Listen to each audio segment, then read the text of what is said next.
Alright, hello everyone. I want to make a video to talk about strange meeting. I'm not the biggest fan of talking on these types of things, but I don't want to put people in the position where they're away for the lesson and then not able to understand this poem because they don't have access to me going through it really closely. And I think you should note that at the beginning, I'm not going to write absolutely everything that I'm saying. So I want you to be able to have the video so you can go back and listen a few times through and really establish a deep understanding of this poem. The first thing that I want to talk about is the title. So it's Strange Meeting. And I think we need to really think about what something is when it's strange. Okay? It's unusual. It's not normal. So we immediately get this sense that we are going to be exposed to something that is going to be a little bit bizarre.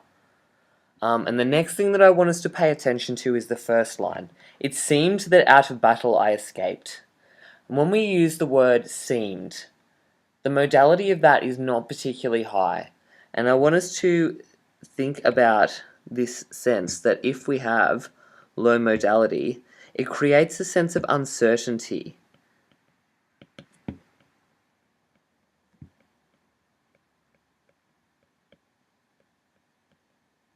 Alright, so we know that Owen is not really sure of how he is actually escaping this battle. And, what does it mean to actually escape the battle? Can he truly escape it? It is all around him. There's nowhere for him to really go. So when we're saying that it's going to be a strange meeting, we're talking about this idea of it being bizarre, immediately we think, how is he actually escaping this battle? Down some profound dull tunnel long since scooped. And when we talk about the word profound and dull together, there is a contrast in that. It's almost an oxymoron, okay? And for something to be profound, it doesn't necessarily mean that it's really emotionally deep. It can also mean that it is just physically deep.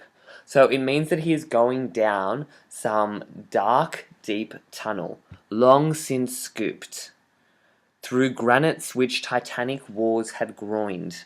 And when we talk about granite, granite is a very hard stone. And he's talking about this idea of it being worn down by the scale and the sheer amount of wars that had happened. Okay? When we talk about titanic wars, he's talking about these great, enormous wars in history. And when he's talking about groined, these two words are meant to link us with the past. I've put up a picture in OneNote of what groined means. It's basically a Roman term. It's a Roman term for architecture, and it's almost like an archway that's formed by groins.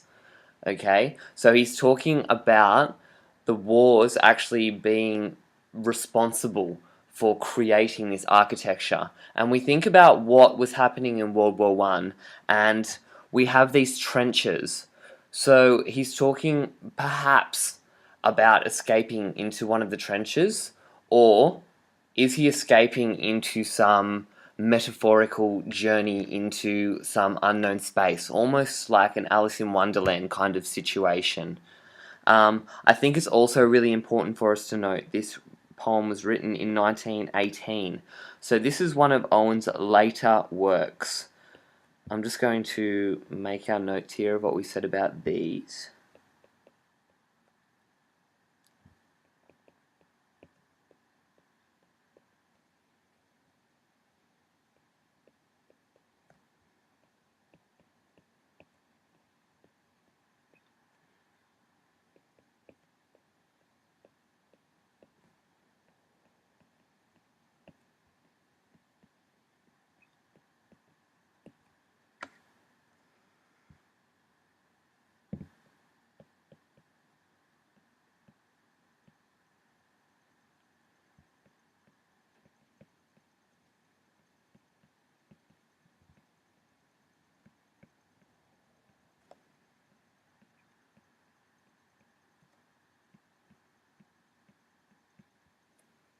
And the next thing we're going to talk about is the rhyming structure.